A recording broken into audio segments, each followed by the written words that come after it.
السلام عليكم ورحمة الله وبركاته.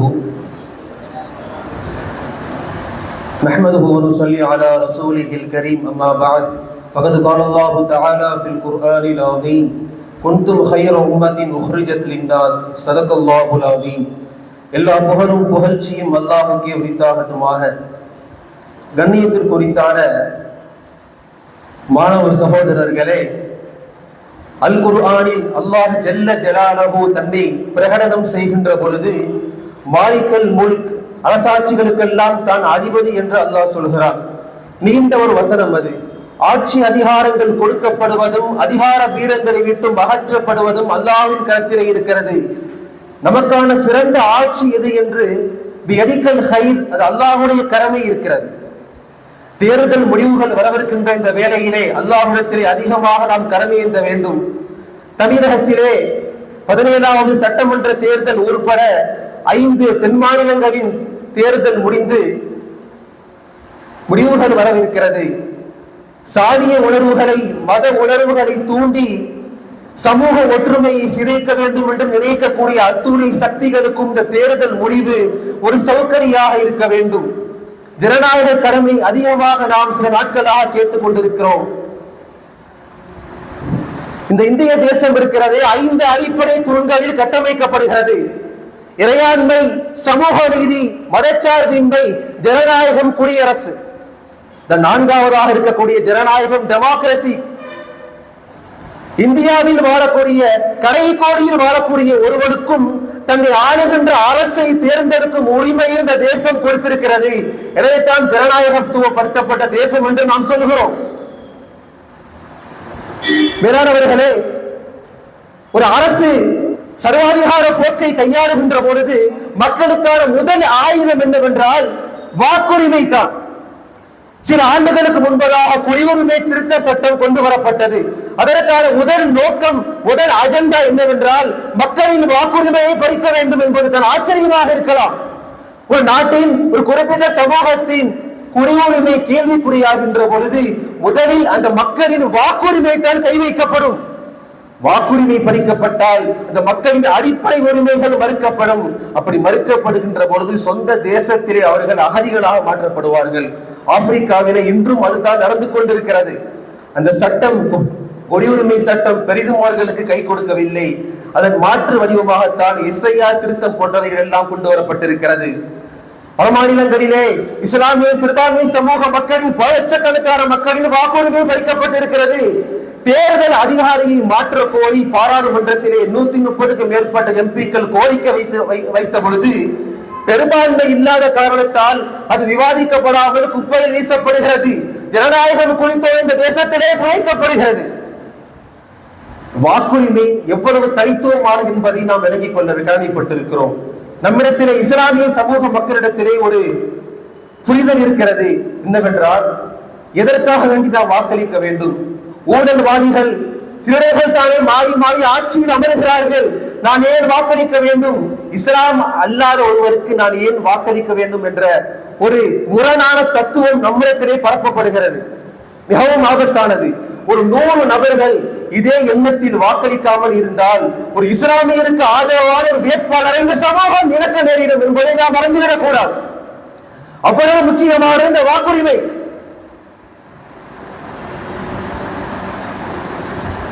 பெருமானார் ஸல்லல்லாஹு அலைஹி வஸல்லம் அவர்கள் தாயிஃபிலே நபியவர்கள் புறக்கணிக்கப்பட்ட பொழுது மக்காவில் பெருமானார் நுழைய முடியவில்லை. மக்காவிலே பெருமானார் ஸல்லல்லாஹு அலைஹி வஸல்லம் சொந்த மக்களாலேயே சமூக புறக்கணிப்பு செய்யப்பட்டார்கள். ஸல்லல்லாஹு அலைஹி வஸல்லம் பெருமானாருக்கு ஒரு எண்ணம் தோன்றுகிறது. மக்காவிலே செல்வாக்கு பெற்ற ஒரு மனிதர் முத்தஹிமுன் அதி என்ற மிகப்பெரிய தலைவரிடத்திலே பெருமானார் சந்திக்கிறார்கள். தன்னை பாதுகாக்கும் பொறுப்பை ஏற்றுக்கொள்ளும்படி நபியவர்கள் அவரிடத்திலே கேட்கிறார்கள். அந்த தலைவர் முத்தஹிமுன் அதி பெருமானாரின் பாதுகாக்கும் பொறுப்பை ஏற்றுக்கொள்கிறார். அன்று இரவு நபியவர்கள் அவர்கள் இல்லத்திலே தங்கினார்கள். மறுநாள் பொழுது விடுகிறது. அவர் முத்தஹிமுன் அதி என்பவர் தன்னுடைய ஆண் மக்களோடு உருகிய வாளை எடுத்துக்கொண்டு பெருமானாரையும் அழைத்துக் கொண்டு காபாவுக்கு செல்கிறார். மக்கள் எல்லாம் ஒன்று கூடிவிட்டார்கள். என்னவென்று தெரியவில்லை. சொன்னார் முத்தஹிமுன் அதி, முஹம்மது ஸல்லல்லாஹு அலைஹி வஸல்லம் என் பொறுப்பிலே இருக்கிறார். அவரின் ஏகத்துவ பிரச்சாரத்திற்கு நான் பொறுப்பேற்றுக் கொள்கிறேன் என்று அவர் சொன்ன பொழுது அபூஜஹல் குறுக்கிடுகிறார். இஸ்லாத்தை நீங்கள் ஏற்றுக்கொண்டீரா என்று கேட்ட பொழுது, நான் இஸ்லாத்தை ஏற்றுக்கொள்ளவில்லை, பெருமானாரின் பாதுகாப்பை பொறுப்பை மட்டும் தான் நான் ஏற்றுக்கொண்டிருக்கிறேன் அவர் சொல்கிறார். நபி அவர்கள் அவரின் பொறுப்பிலே சில காலம் இருந்தார்கள். பின் மக்கா வெற்றி கொள்ளப்படுகிறது, பெருமானார் ஆட்சியாளராக உள்ளே நுழைகிறார். இதெல்லாம் வேறு செய்தி. சிறுபான்மையாக வாழக்கூடிய இஸ்லாமிய சமூகத்தின் அரசியல் பிரச்சனைகளுக்கு ஒரு தீர்வாக இருக்கிறது. அந்த நபர் முத்தஹிம் அதி என்பவர் இறை நிராகரிப்பாளர், இஸ்லாத்தை ஏற்றுக்கொள்ளவில்லை. மக்களின் நலனென்று வருகின்ற பொழுது, தேசத்தின் நலனென்று வருகின்ற பொழுது மார்க்கம் சொல்லித் தருகிறது. ஒரு இறை நிராகரிப்பாளரின் பாதுகாப்பை குறைந்த மார்க்கம் அங்கீகரிக்கிறது என்பதை நாம் இந்த வரலாற்று நிகழ்வுகளிலே நாம் புரிந்து கொள்ளலாம். மேலானவர்களே, வாக்குரிமை எவ்வளவு மகத்துவமானது, எவ்வளவு ஜனநாயகத்துவமானது என்பதை இந்த நிகழ்வுகள் எல்லாம் நமக்கு மேற்கோள் காட்டுகின்றன.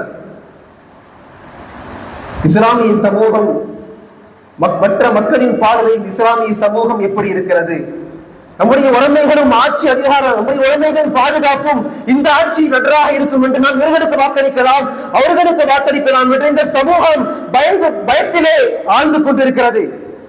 சொன்னார்கள், அல்லாஹ் ரப்பல் ஆலமீன் குர்ஆனில் பதிவு செய்கிறான், குன்தும் ஹைர உம்மத்தின், நீங்கள் தான் சிறந்த சமுதாயம், மற்ற மக்களுக்கு நன்மையை நாடக்கூடிய ஒரு சிறந்த சமூகம். ஆன பிறந்த சமூகம் இன்று அண்டி பிழைத்துக் கொண்டிருக்கிறது என்றால் நம்முடைய அடிப்படையை நாம் சரி செய்ய வேண்டும். ஒரு 2 தொகுதிகளுக்கு கூட இஸ்லாமிய கட்சி தலைவர்கள் ஆளும் கட்சியிடத்திலே கேட்டு பெறக்கூடிய நிலைமையில் நம்முடைய இஸ்லாமிய சமூகம் என்று இருந்து கொண்டிருக்கிறது. சொன்னார்கள் ஸல்லல்லாஹு அலைஹி வஸல்லம் அவர்கள், நீங்கள் நாலாபுறங்களிலிருந்தும் நீங்கள் இஸ்லாமிய சமூக மக்கள் தாக்கப்படுவீர்கள். சஹாபாக்கள் அதிர்ந்து போய், நஹனு கில்லத் யௌமீதி யா ரசூலல்லாஹ், அன்று நாங்கள் குறைவாக இருப்போமா என்று கேட்ட பொழுது சொன்னார்கள் ஸல்லல்லாஹு அலைஹி வஸல்லம், பல் அன்தும் கஸீருன், நீங்கள் பெரும்பான்மையாக நீங்கள் இருப்பீர்கள். உலக மக்கள் தொகையிலே, ஒட்டுமொத்த உலக மக்கள் தொகையிலே இஸ்லாமியர் எண்ணிக்கை 200 கோடியை நெருங்கியிருக்கிறது.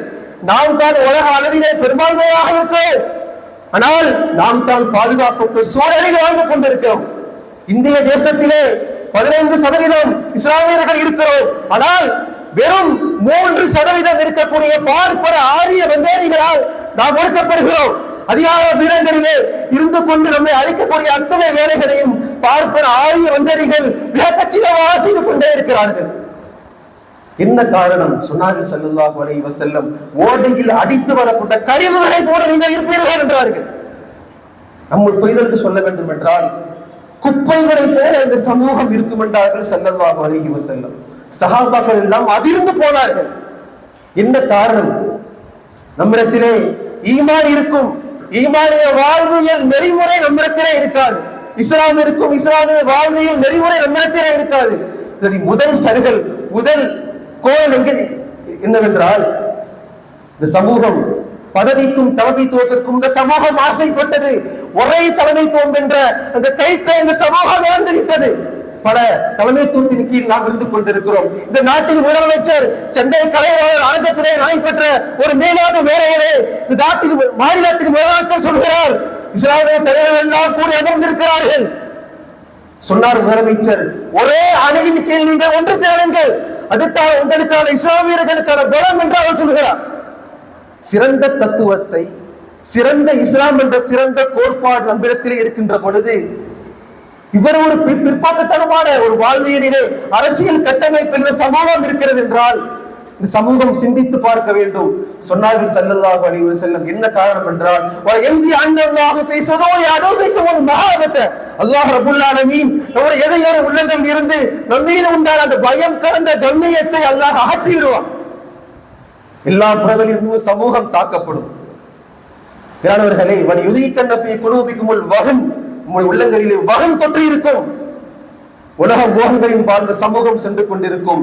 ஒரே தலைமைத்துவத்தை இந்த சமூகம் ஏற்றுக்கொள்ளவில்லை. பல இழிவுகளை இந்த சமூகம் சந்தித்திருக்கிறது. என்ன காரணம் என்றால், சொல்கிறார்கள் ஸல்லல்லாஹு அலைஹி வஸல்லம், பைஹக்கியிலே பதிவாகிறது, தமா தகூனு யுவல்லா அலைக்கும், நீங்கள் எப்படி இருக்கிறீர்களோ உங்களுக்கான ஆட்சியாளர்களும் அப்படித்தான் நியமிக்கப்படுவார்கள். ஸல்லல்லாஹு அலைஹி வஸல்லம் அவர்களின் வாக்கு ஒருபொழுதும் பொய்யாகாது. நிதர்சனமாக நாம் பார்த்துக் கொண்டிருக்கிறோம். பெரும் பெரும் தலைவரை கண்ட சமூகம் இது. மேலானவர்களே, இறைவன் சொல்லுகிறான், உண்மை முஃமின்களாக ஈமானிய வாழ்க்கை நம்மிடத்திலே இருக்குமே ஆனால் வான்துமுல் ஆலவும், நீங்கள் தான் உயர்ந்தவர்கள் என்று அல்லாஹ் ரப்பல் ஆலமீன் படைத்தவன் நம்மை பார்த்து சொல்கிறான். ஆகவே இஸ்லாமிய சமூகம் அடிப்படையை சரி செய்ய வேண்டும். எனவே அல்லாஹ் ரப்பல் ஆலமீன் அல்லாஹ்வை அஞ்சி நடக்கக்கூடிய, நம்மீது கருணை காட்டக்கூடிய நல்ல ஆட்சியாளர்களை அல்லாஹ் நமக்கு தந்தல் புரிவானாக. வஆகிரு தஅவானா அல்ஹம்துலில்லாஹி ரப்பில் ஆலமீன். அஸ்ஸலாமு அலைக்கும் வரஹ்மத்துல்லாஹி வபரகாத்துஹு.